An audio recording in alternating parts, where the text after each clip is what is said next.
நினைக்கிறீங்க? இந்த ரெண்டு பைத்தியம் வேற யாரும் இல்லை, இபிஎஸ் எடப்பாடி பழனிசாமி, ஓ பன்னீர்செல்வம் ரெண்டும் சேர்ந்து அந்த கட்சியை நாசம் பண்ணி இன்னைக்கு செங்கோட்டையன் போய் உள்துறை அமைச்சரை பார்க்க போறாரு, இவரு தனியா போறாரு, பின்னால ஒரு 4 பேர் போய் பார்க்க போறாங்க. எதுக்கு பார்க்க போறாங்க என்னன்னு தெரியல. அந்த கட்சி இன்று மூழ்கும் கப்பலாக அழிந்து கொண்டிருக்கிறது. ஆனால் கொள்கை முழக்கமிக்க ஒரு கூட்டணியை அமைத்து 2026 234 தொகுதியில் வெற்றி பெறப் போவது எங்கள் தளபதி மு.க. ஸ்டாலின் தான். நேற்று கட்சி ஆரம்பிச்சோம்னா திமுக, அதாவது திமுகவை எதிர்த்தா தான் பொழைக்க முடியும்னு முடிவு பண்ணிட்டாங்க எல்லாம். இன்னைக்கு அந்த பொதுக்குழு நடத்தினார்ல ஒருத்தர், அதுல நடந்த காட்சியை நீங்க பாத்தீங்களா? பெயரை சொல்ல முடியாது என்று என்னை எல்லோரும் நினைத்தார்கள். இப்பொழுது நான் பெயரை சொல்கிறேன். முத்துவேல் கருணாநிதி ஸ்டாலின் என்ற பெயரை சொன்னால் மட்டும் பத்தாது. அவனோட 2000 பேர் எந்திரிச்சு கை தட்டினான் பாரு. அங்கனே நீ தோத்துட்டையா, என் தலைவர் பேரை சொன்ன உங்க கட்சிக்கார 2000 பேர் எந்திரிச்சு கை தட்டினான் பார். அதுல என் தலைவருடைய பேருக்கு எவ்வளவு கெத்து இருக்குங்கிறத காமிச்ச பிற்பாடு இன்னும் ஓட்டிக்கிட்டு இருக்காரு.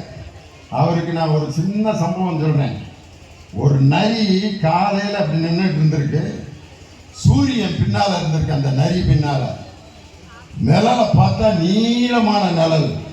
உடனே நரி நினைச்சிச்சு, ஆஹா நம்ம தாண்டா இவ்வளவு நீளமா இருக்கான் அப்படின்னு நினைச்சிச்சு. சூரியன் கீழே இருந்து மேல வர வர வர வர உச்சிக்கு சூரியன் வந்தோன்னு நரியோட நிழலையே காணோம். இப்ப நான் சொல்றேன், சூரியன் தன் பவரை காட்டும் போது இந்த நீளமான நரிகள் எல்லாம் இருக்கிற இடம் தெரியாமல் அடையாளம் தெரியாமல் போயிடான். தம்பி, இது சினிமாவில் நின்றுகிட்டே ஓட்டுற பைக்கில் கிடையாது. நின்றுகிட்ட பைக்கு ஓட்டு எடுப்பாங்க. ஆனால் ஸ்பீடு மீட்டரில் 150 போய்கிட்டு இருக்கான். ஆனால் பைக்கு நின்றுகிட்டே தான் இருக்கான். 15 மாடி கட்டிடத்துலேருந்து குதிக்கிற மாதிரி காட்டுவாங்க. யார கதாநாயகனை அவரா குதிக்கிறாரு, அவர் மேலேருந்து இல்லை அப்படின்றாரு எடுத்துக்கிறாங்க. இங்கேருந்து ஒரு நடிகர், உண்மையான ஸ்டண்ட் நடிகர் ஒருத்தன் போவான், அவன் தான் மேலேருந்து உண்மையிலே குதிப்பான், அதையும் எடுத்துக்கிடுவாங்க. அதுக்கப்புறம் இவர் ஸ்டூல்ல இருந்து சக்குன்னு விழுவார், 3ஐயும் கோர்த்துருவாங்க.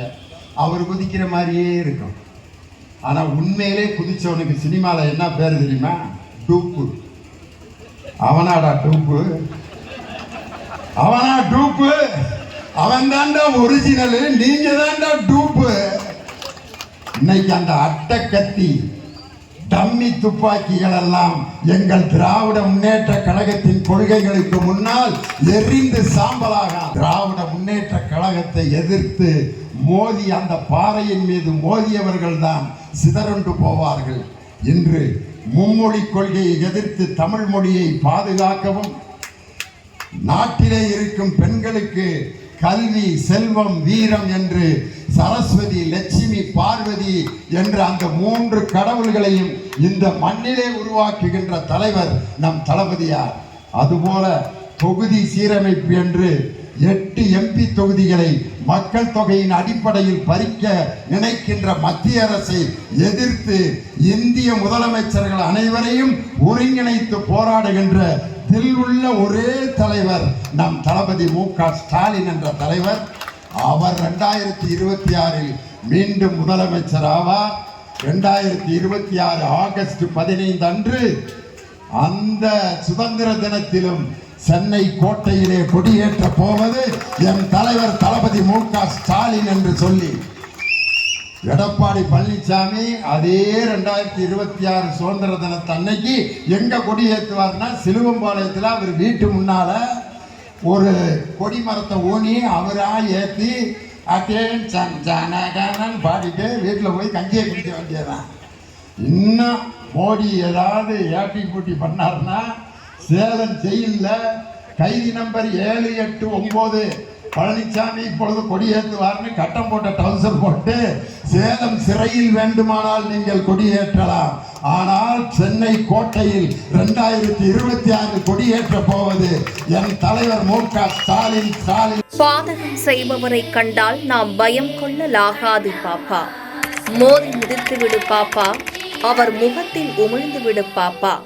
அனைத்து முக்கிய செய்திகளையும் எம் நாடு தொலைக்காட்சியின் டிஜிட்டல் தளத்திலும் உடனுக்குடன் தெரிந்து கொள்ளுங்கள்.